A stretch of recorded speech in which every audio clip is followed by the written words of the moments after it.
Hi everyone, my name is Bryce, and today I want to show off some of the features in my new game RXE. RXE is a game about building and programming robots, and it's scheduled for early access release on Steam in June 2017. So RXE will have several functioning game modes when it's released. This demo will be focusing on sandbox mode. In the near future there will be a competitive multiplayer mode and potentially some other modes, but for now sandbox mode is the most developed, so that's what I'm going to show you. Also, I should mention that there will be a lot more content in the near future. This video is meant to show off the basic mechanics behind RXE, but keep in mind the game is progressing very quickly with new parts and other additions to the game. Okay, so there are two central game mechanics in RXE, building robots and programming robots. To demonstrate how the game works in this video, I'm going to build and program a very simple car. So to begin, I already have a chassis spawned in the world. It has 4 wheels attached. And our goal is to build a car out of this and make it move forward. And while we're at it, let's test out the compass and the ultrasonic sensor. Okay, so I'm going to start by adding a computer. I'll just click here, and it adds the computer. You can think of this as the brain running the robot.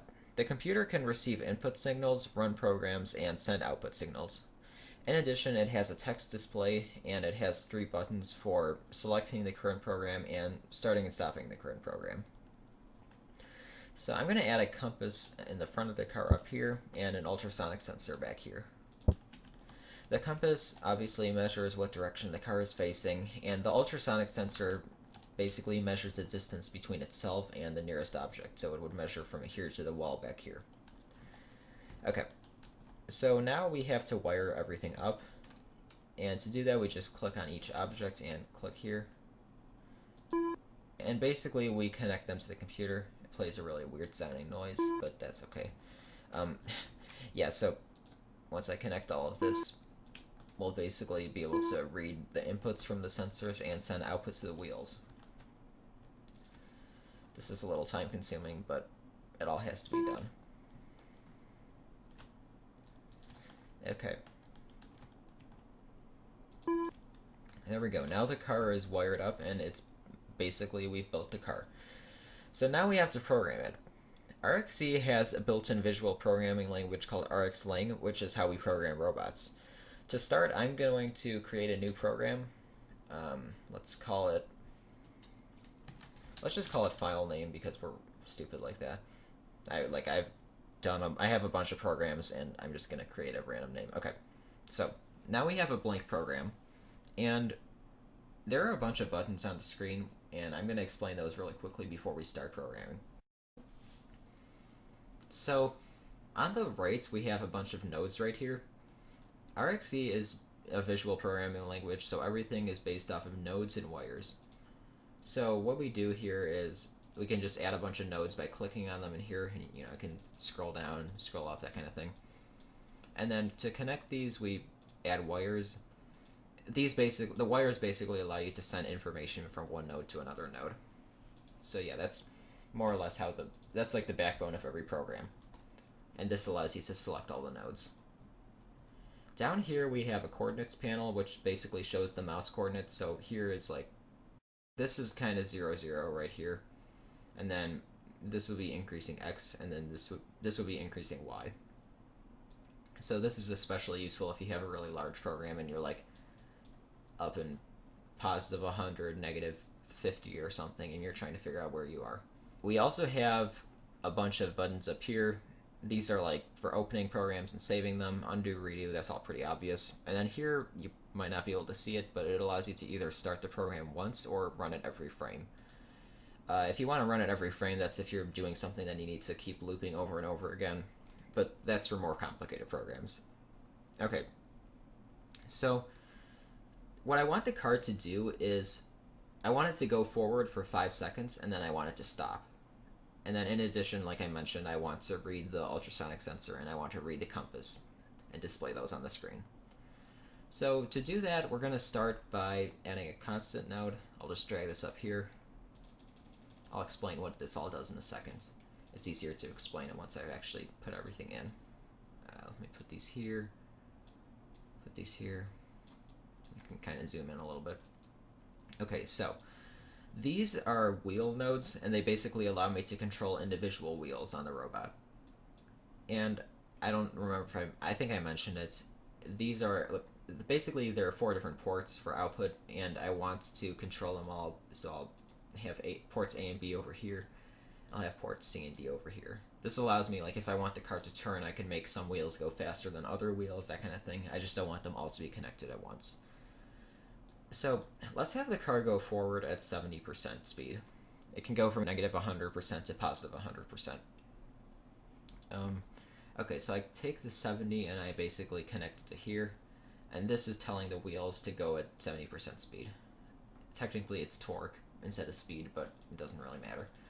Okay, so for wheels C and D, I could have them go at 70% speed also, but the problem with that is those wheels are on the other side of the car, so they actually move in the opposite direction. And if I had them all go in the same direction, or if I had them all go at the same speed, it would basically make the car spin in a circle, which is not what I want. So what I have to do is make these go at negative 70%. So to do that, I'm going to multiply 70 by negative 1. And I just go in here, type in negative 1. And this will obviously, 70 times 1 is negative 70. So I'll be able to drag these into here, if it lets me. There we go. And now this should all of this should make the car go in the same direction instead of like spinning in a circle, because these wheels will they'll all go in the same direction.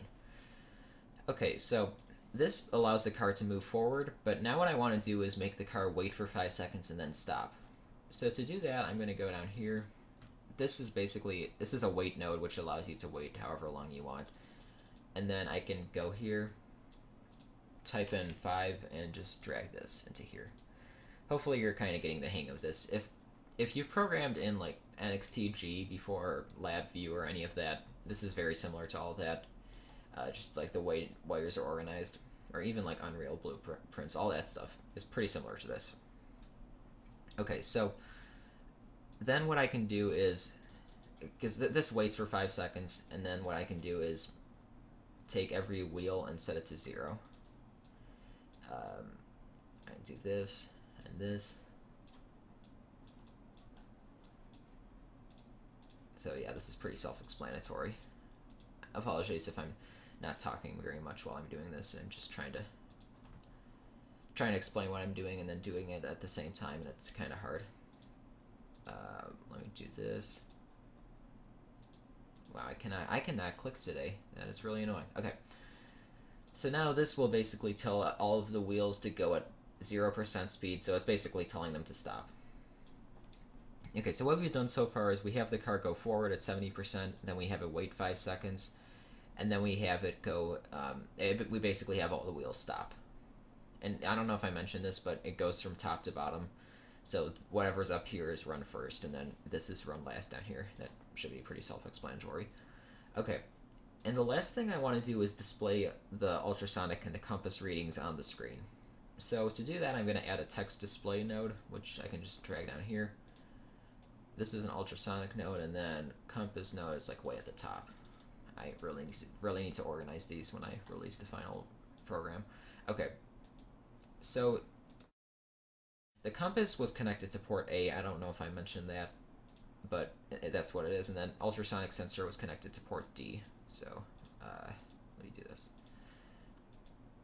And then I can just drag these into here, and it will display the compass reading on line 1, and it will display the ultrasonic reading on line 2. So that's that. I think this is everything. Oh yeah, one last thing. I want to make this run only once instead of run every frame, because if I have it run every frame, it'll just keep looping and keep it'll keep making the car go forward and never actually stop.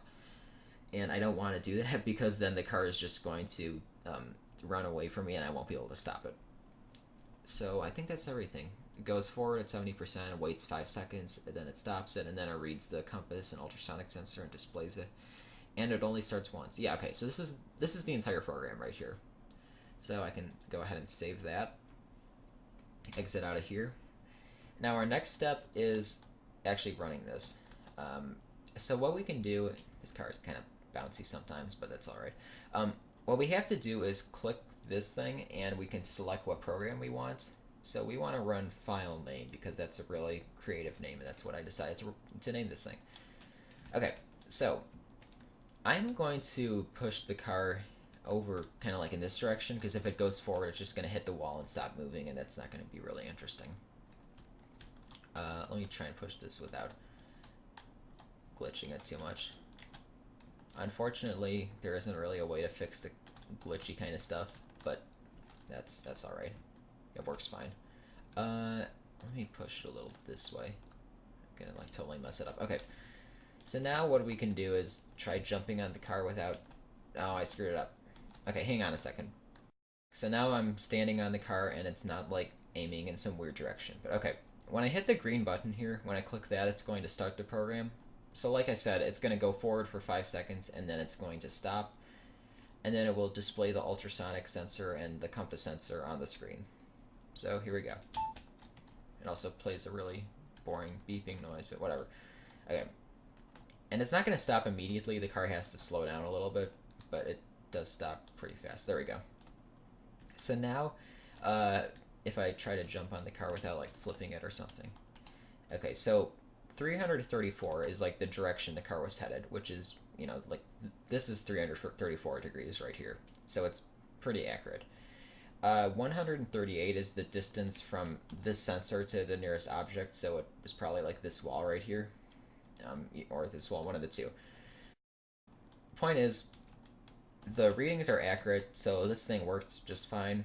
And then if you want to run it again, you can keep doing this. If I stand like right in front of the ultrasonic sensor when it stops, it should display like, yeah, because I was standing like 1 meter away, so now it just says 1.1 because I was like right here when it stopped. And I think that's everything. The car works fine. Oh, also compass sensor was probably like 270 or something. 288, yeah, whatever. That's close enough. 288's like right here. I can tell because there's a coordinates panel in the top left of the screen if you haven't noticed that yet. Okay, that is everything, I believe. Yeah, that about covers it. So we created a simple robot and we programmed it to move around in this video. So like I said, RXE is going to have a lot more in the future, so I'll keep posting videos as the game progresses. But until then, this is what we have. If you want to, you can follow RXE's development in a few different ways. Our Twitter and Facebook links are here, our website is here, and our Steam Greenlight page is here. You can subscribe to this channel for more updates as well, and if you like the game idea so far, basically any kind of following us is the best way to support future development. So that's about it. I'm going to end the video off. Thank you for supporting RXE, and goodbye.